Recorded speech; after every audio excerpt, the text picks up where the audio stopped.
Hi, everyone, and welcome to this Leadership and Development Section podcast. I'm David Ruiz, and I'll be hosting today's session.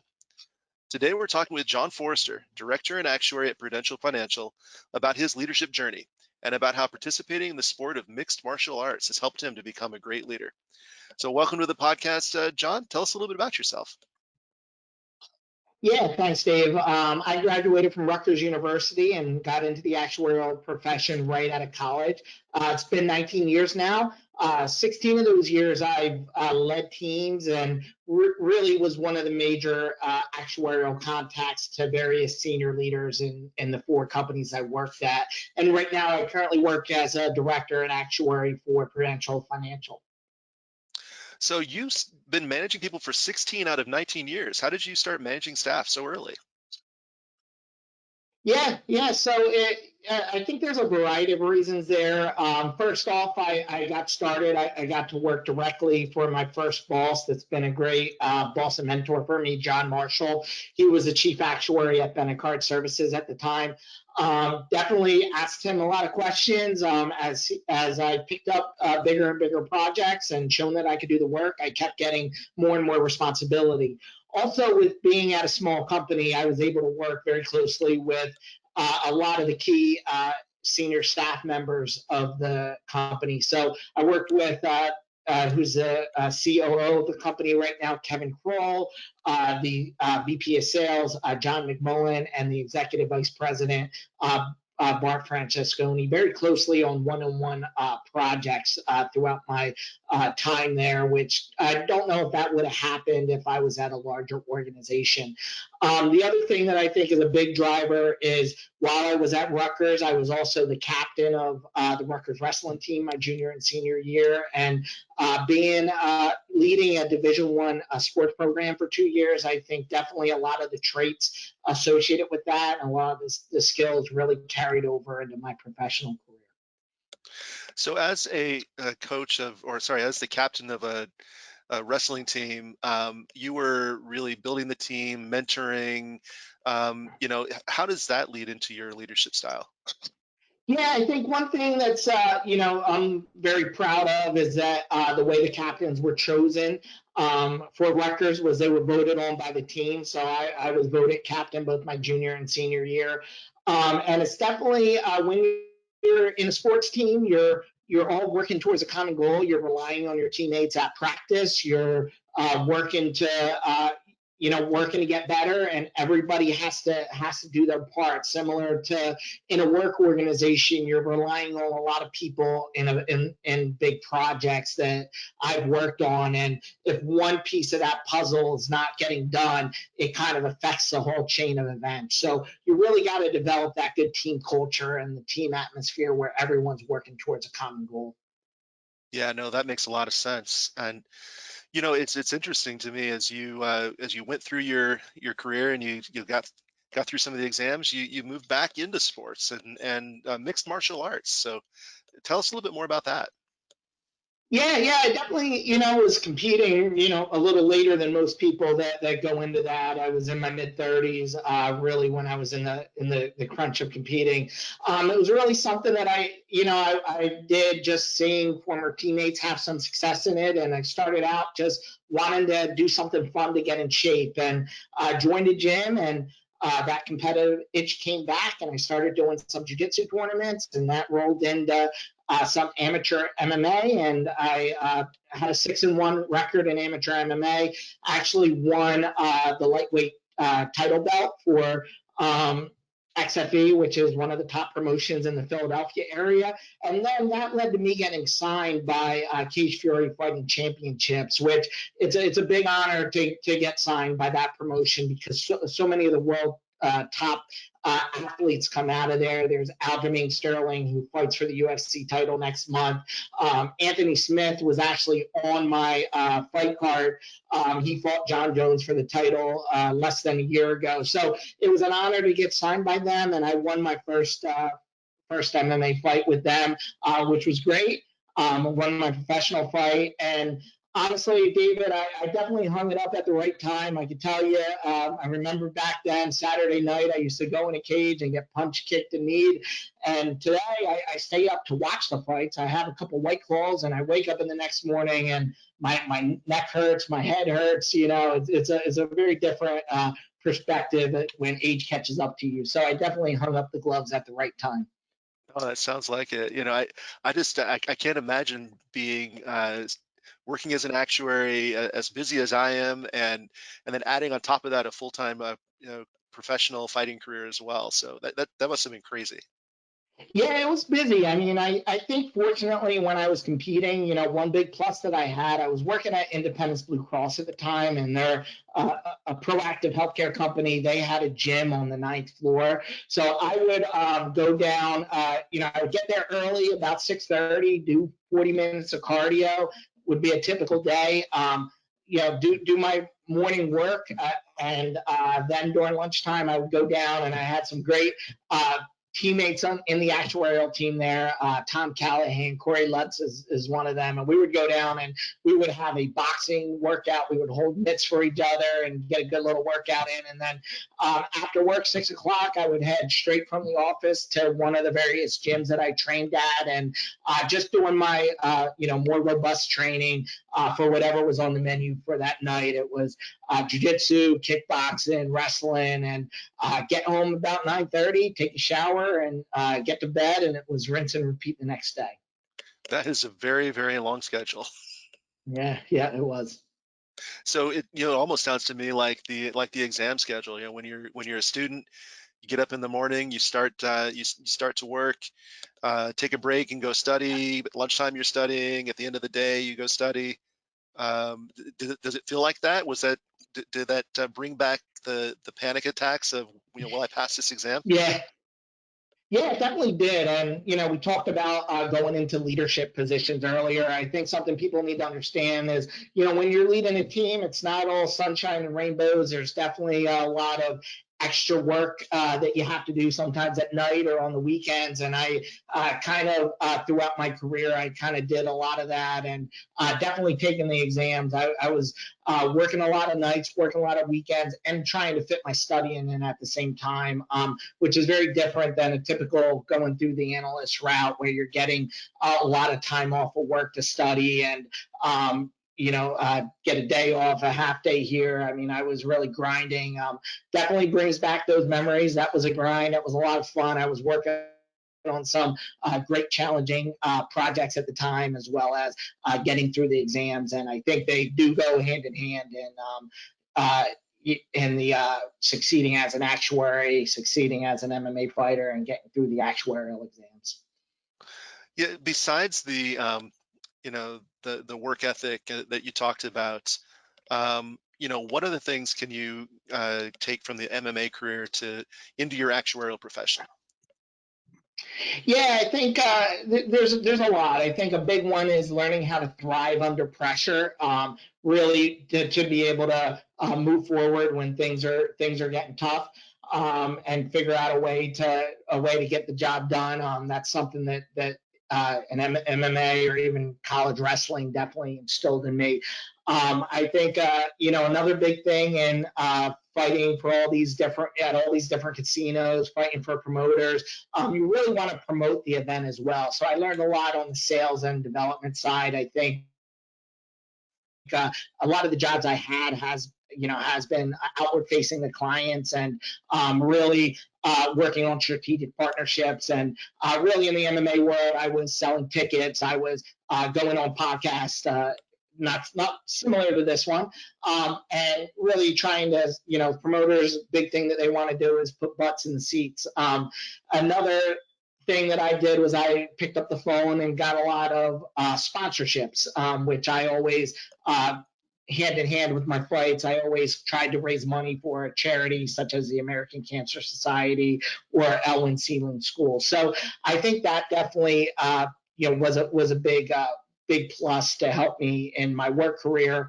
Another thing is you're learning all these different skills. For MMA, you need to know jiu-jitsu, wrestling, kickboxing, boxing, You need to have cardio. You're learning all these different skills. And in my career, I definitely embraced that as well, where I really went for a lot of different roles. I was appointed actuary on the reserving side. I certified small group, large group, and consumer commercial products, as well as I certified 1.2 billion block of Medicare Advantage bids. So definitely for me, learning, getting into the different areas of actuarial science and learning the skills that are associated with that and the regulations is something that I always kind of picked up. And I think a lot of that is my ability to learn on the job. So it sounds like getting into MMA is something every actuary should do, right? Yeah. I mean, people think that it's out of the norm, but it actually is. A lot of actuaries do jujitsu. We made it a little bit of a tradition that every annual meeting we have a group that meets up at a gym and does jujitsu. One of three actuaries that won a pro MMA fight, Roberto Sanchez in Houston, Texas. He's an actuarial analyst right now. He was a math teacher and he was a pro fighter, actually made it to the UFC. And now he's studying, taking actuarial exams and is an analyst.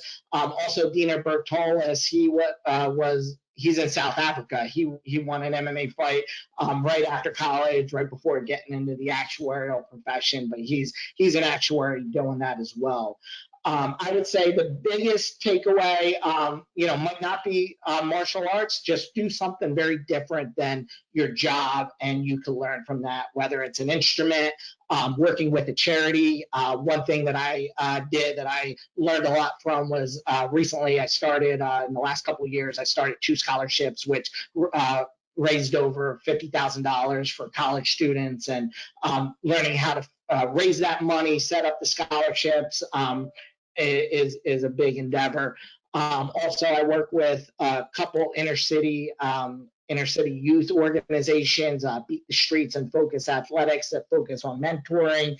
And recently, I've been working with the organization of Latino actuaries in mock interviews and preparing some entry-level actuaries to come into this profession to try to increase the diverse thought into our profession. Yeah, that's great, and it's something certainly the society's been really putting an emphasis on diversity and inclusion. With the organization of Latino actuaries, you haven't been doing that for very long, but any successes you can talk about? Yeah, I did. I just started 6 months ago, and already I just heard this week, I talked to somebody that I've had contact with, Ulysses Morales, and he just got a job working for Unum. He's very dedicated. He's given up the lifestyle in Southern California for the winters of Maine after the pandemic. He's going to move out there. So that's definitely shows some dedication. Also, another great story, Fernando Moran, he actually was a dance instructor for 16 years and decided to put his dance shoes on the side for a little bit, got back and got his degree, passed some exams, and he's starting soon as an intern at Milliman. So definitely seeing these younger actuaries that might not have known they were going to be an actuary at 18 years of age, but are figuring it out right now and getting into the profession, I think is a great thing that OLA is doing, as well as there's a lot of other organizations that are doing similar goals. No, that's really cool. And I know it's really great when you're working with actuarial students or young kids, and you're helping them to sort of recognize what they can do and be the best that they can be, right? So which comes back to being a leader. So as being as you're a leader and you're helping with the mentoring and helping with actuarial students and coaching people on your team, do you have any leaders that you look up to that sort of have inspired you along your path? Yeah, there's been a lot. I think I talked about the athletic journey through high school. My coaches, Doug Castellari and Brett Arts, have taught me a lot. In college, I had Darren Schulman, Steve Cassidy. Mike Lita and John Sachi. They were big influences on me. And my current jiu-jitsu coach and MMA coach, Marco Perazzo, taught me a lot about goal setting, about working as a team, facing adversity. In my professional career, I mentioned John Marshall was my first boss. I then had the privilege to work for at two different companies. Dan Rafalski, who is the chief actuary at Aetna right now. So working with him was great. I think what I learned so much from Dan, and what I learned most from Dan, I think he was able to work with the most senior executive as well as the entry level actuarial student, and get everybody on the same page, that everyone's on the same team to achieve that common goal. In my current role, I work with Loretta Jacobs. She was a big reason why my discussions with her was a big reason why I ended up coming to Prudential. And the way that she leads her team is very influential. Also, she's just a block of knowledge in the long-term care space. She's been doing it a long time and really understands that industry. So it's been a privilege to work with all of them. And I think you were telling me, John, you've got a brother who's in the Navy who's also a leader. So how does military leadership sort of tie into the actuarial world? Do you get any influence or any do you take any best practices from what he does? Yeah, definitely. He went to the Naval Academy, and he worked his way up through the ranks, just took over a ship as a captain, the USS Billings in Mayport, Florida. So unfortunately, because of COVID, I haven't been on that ship yet, but I have been on his other ships in the past. I was able to take a cruise from Miami to Jacksonville on his ship, and really got to see the way he interacted with his staff, and being very concise and to the point, and just seeing the military aspect. And I think that really kind of translates into the business world. Yeah, I think so. And I know there's a lot of military retirees who go around talking about leadership all the time, right? One of the things that I loved hearing Colin Powell speak a few years ago was about leadership, and he actually mentioned that one of the biggest things for him was that he learned from his mistakes. So, can you tell me what mistakes have you made early on in leadership? Yeah, I think something I wish I'd done early on, and I've been doing recently over the past 4 or 5 years, was really being a student of leadership. I listen to a lot of podcasts. The SOA podcasts have been great. I There's some other podcast, Meeting of the Minds podcast from Gene Zanetti, who talks about business and sales, and has some great guests on it, Amir Khan and Chris Ressa recently. So definitely listening to them. I read a lot of books. Simon Sinek has one, Leaders Eat Last, talks a lot about the military influence in that book. And Christine Hofbeck, who was the actuary that was a finalist on Survivor, she just came out with a book, Winning Conditions. I just finished that one, and that had some great insights in it as well. So, having looked at read some of these books, and if you look back to the beginning of your profession, what might you have done differently? Yeah, great question. What I think I always did, coming from this background of athletics, is I really focused on goals to my team. I think early on I would have too many goals. Most people would have 8 or 9 or 10 goals for the year. Definitely cut that down in the last couple of years based on what I read, and really having a bigger focus on a smaller number of goals, but being more focused on those goals. So really now I really think about what are the 3 to 5 most important goals for this individual, and really trying to make them count. And I have noticed that, over the last years, that people become more focused on the more important goals, and still get the business as usual work done. But really just really kind of focusing them, and giving the goals at the beginning of the year, and really honing in on them throughout the course of the year. I think that's been a big change in my philosophy. Yeah. And you mentioned some books and podcasts. Is there any nuggets that you've taken from those that you use in your life these days? Yeah, so the Christine Hopbeck book is great. I wish I read that when I first got out of school. I think everybody should read that one. Really, the premise of the book, it's winning conditions. It's the premise is essentially not always the best person is gonna rise to the top or get the promotion.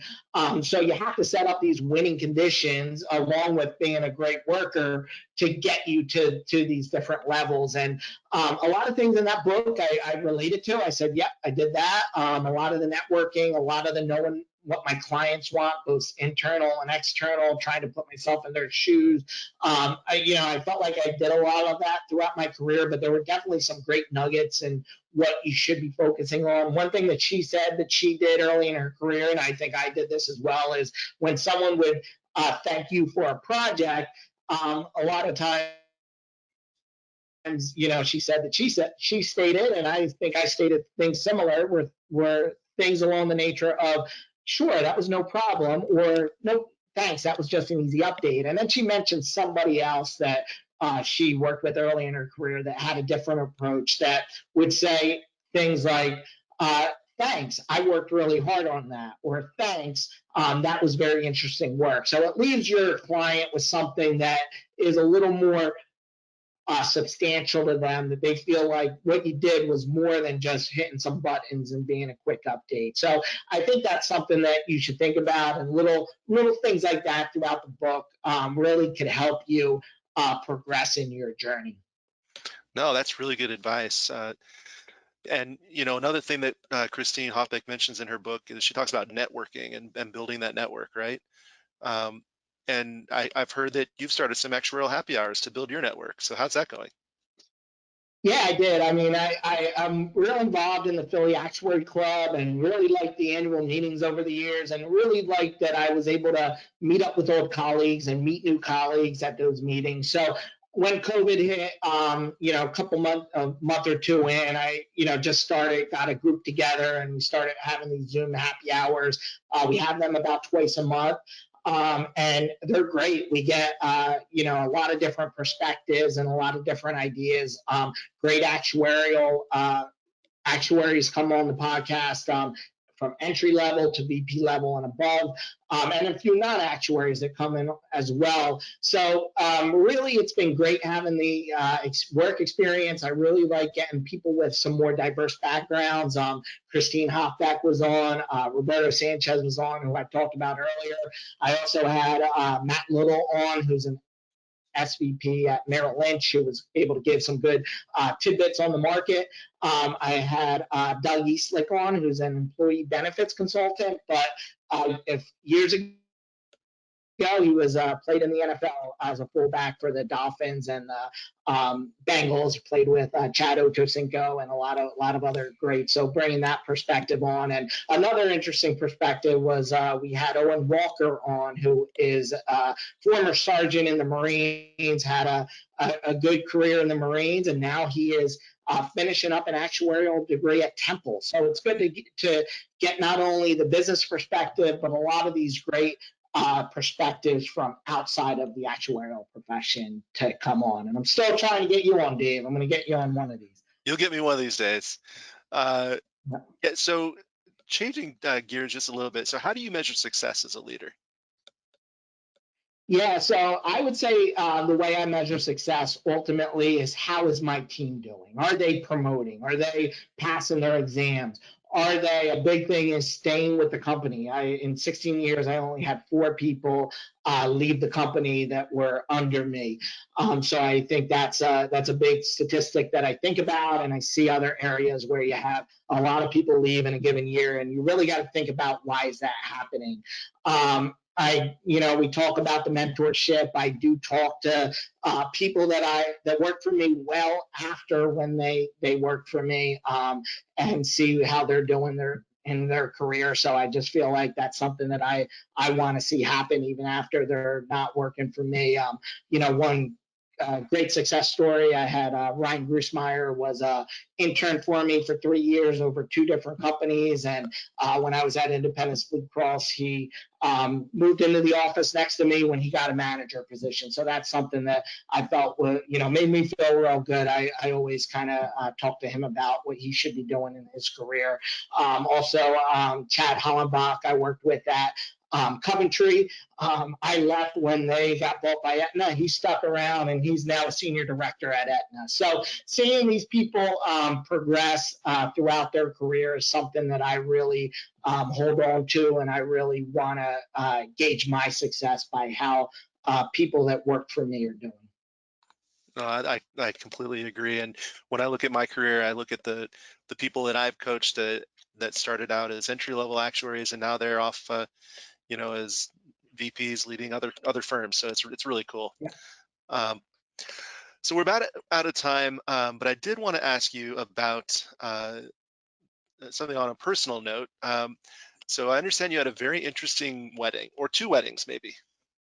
I did. I had 2 weddings. Luckily, they were with the same girl, so it's great. My wife's amazing, big supportive in my career. So so we were set to get married. Our wedding was in October. We had a fairly big wedding. We have a lot of friends, a lot of family, so it was a fairly big wedding. A lot of planning goes into that. She's a nurse and wanted to change. While we were getting married to be more of a per diem arrangement rather than full time. And this was in May. We did not, obviously health insurance is a big cost. So in order to get her under my health insurance, we decided on a Wednesday in May that we were going to just go, the 2 of us, go out to Vegas and get married. So we made reservations, jumped on an airplane on Friday, landed around 5 o'clock. Vegas time, had our marriage license by 6, and then we went to the Weekirk of the Heather wedding spot, and we got married by the king himself, Elvis. So it was a great experience. Really loved it, a lot of fun, and great great experience that we could share together. And how many years have you been married now? I've been married just over 5 years, so it's been good. Yeah. Congratulations, that's great. Well, Jon, it's been a great pleasure talking to you today. I really want to thank you for sharing your experiences and maybe inspiring some of us to get involved with martial arts, maybe just getting into better shape. Certainly with mentoring and networking as well. And I'll make it to one of your happy hours. I will do it. Excellent, David. Hope to see you there. All right, thanks a lot. All right, thank you.